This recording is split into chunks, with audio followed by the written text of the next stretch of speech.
Hello class 10th. The topic for today is what is common in acids and bases. First of all, let me make you people familiar with what this topic is actually about.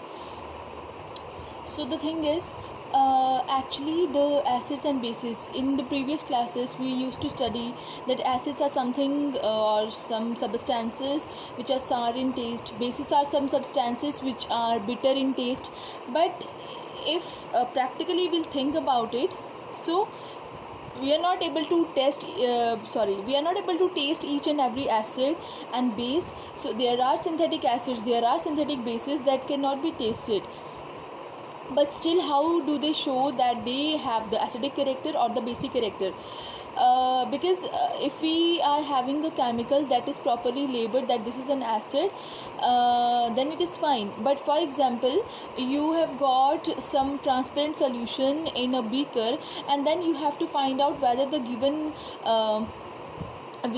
compound is an acid or a base. So then we have to think about some other measures like the usage of indicators, with the help of which we can easily predict that the given compound is acid or a base, right? So today I'll tell you about some theoretical things, or theoretically how do we find out how what is the chemistry behind the acids and bases, what is actually present inside the acids and bases.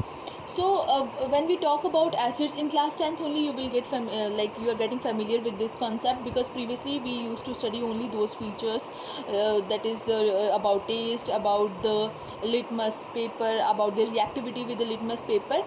But now you will understand a very new concept, right? So what is common in acids? First of all, acids are what?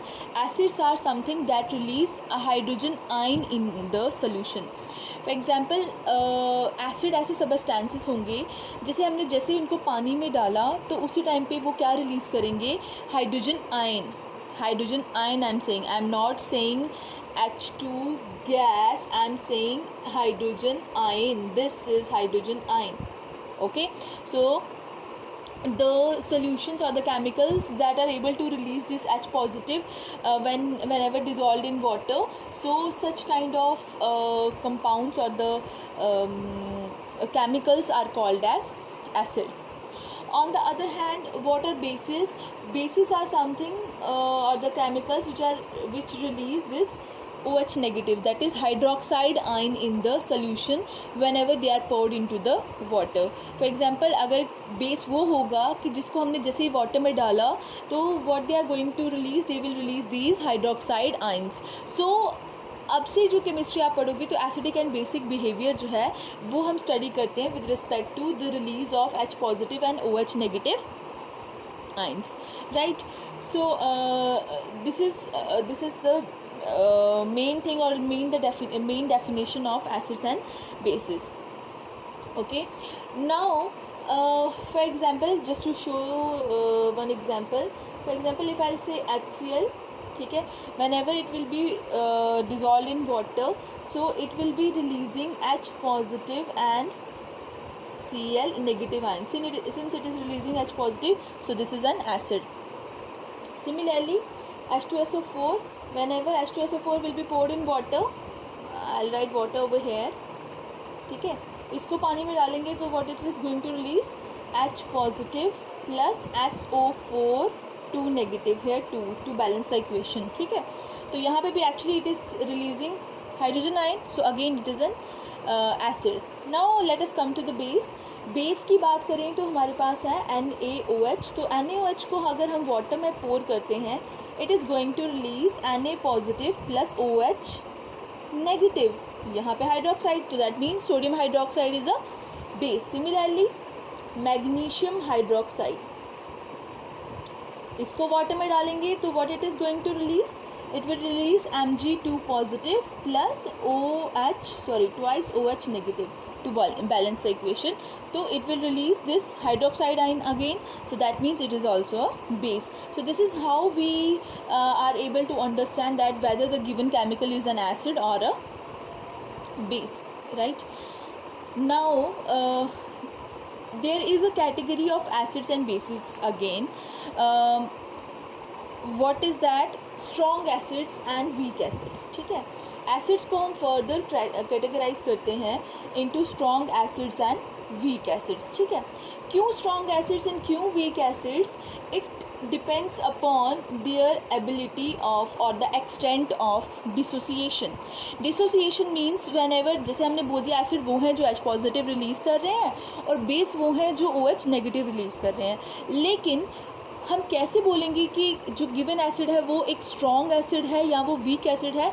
It depends कि जब भी हम उसको water में डालें तो वो कितना डिसोसिएट होता है. अगर वो टोटली बड़ी जल्दी H पॉजिटिव रिलीज़ कर देता है एंड टोटली जितने भी उसके मॉलिक्यूल्स हैं सारे के सारे H पॉजिटिव रिलीज़ कर देती हैं, तो ऐसा वाला जो एसिड है वो हमारा स्ट्रॉन्ग एसिड है. बट ऐसे एसिड जो the acids that take time to get dissociated into the constituent ions, then such kind of acids are called as weak acids. Similarly about the bases में भी जो bases बड़ी जल्दी OH negative या totally dissociate हो जाती हैं into OH negative ion में, तो they will be called as strong bases. And वो वाले बेसिस जो कि the bases that take time to get dissociated into OH negative ions, they are called as weak bases. ठीक है, तो हमारे पास स्ट्रॉन्ग एसिड्स कौन से हो गए? स्ट्रॉन्ग हो गए और उसी टाइम पे हो जाते हैं. तो यूजुअली जो हमने बात की थी in the beginning of the chapter, we have the mineral acids और the synthetic acids.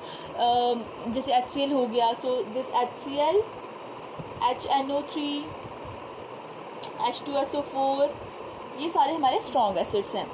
Weak acids वो हो गए जो टाइम लेते हैं. वीक एसिड्स तो आ गए हमारे पास, जैसे हमारे पास आ गई जैसे कि CH3COOH एसिटिक एसिड, H2CO3. ठीक है, तो इस तरह के जो एसिड्स हैं वो क्या है आपके वीक एसिड्स. अब डिफरेंशिएट कैसे करते हैं इन द रिएक्शन? सो जब इनकी dissociation we always show it with a single headed arrow. Okay, strong acids की. बट वीक एसिड्स की हम शो करते हैं with this kind of arrow. Right, so weak acids की डिसोसिएशन हम इस एरो के साथ यूज़ करते हैं, शो करते हैं. In the same way strong bases कौन से हो गए? जैसे आ गया आपका NaOH, KOH. ठीक है, जो कम्प्लीटली डिसोसिएट हो जाते हैं इनटू, जैसे ये होगा Na positive OH negative, K positive OH negative. And weak bases कौन से हो गए हमारे पास? जो थोड़ा टाइम लेते हैं डिसोसिएट होने में. जैसे आपका आ गया अमोनियम हाइड्रोक्साइड. ठीक है, अमोनियम हाइड्रोक्साइड जो है ये ऐसा बेस है जो it will take time to get dissociated into OH negative and ammonium ion NH4 positive. ठीक है, तो ये आपके आगे strong acids, weak acid, strong bases, weak bases. Now इनके रिलेटेड हम कैसे बोलेंगे कि न्यूट्रलाइजेशन है. न्यूट्रलाइजेशन रिएक्शन हमने इससे पहले पढ़ा था कि जैसे metal plus non metal is salt plus water, so that is neutralization. Acid plus base gives salt plus water, that is also neutralization. Here one more thing, अब मैं बोल रही हूँ कि जो H पॉजिटिव रिलीज़ करेगा वो एसिड है एंड जो OH नेगेटिव रिलीज़ करेगा वो बेस है. यही है, तो ये दोनों मिलते हैं तो they will be forming water. So overall water is a neutral compound. Water को हम क्या बोलते हैं? It's a neutral compound. लेकिन यहाँ पे आपको बहुत इंपॉर्टेंट चीज़ ये समझनी है कि water as such is neutral, but whenever we pass electricity through it, then it starts getting dissociated into its components, मतलब constituent ions.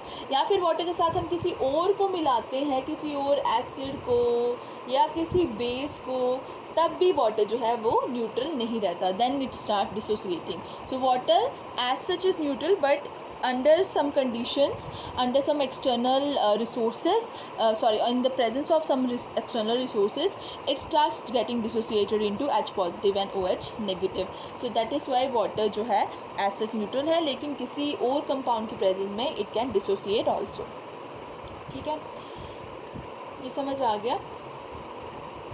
ठीक है.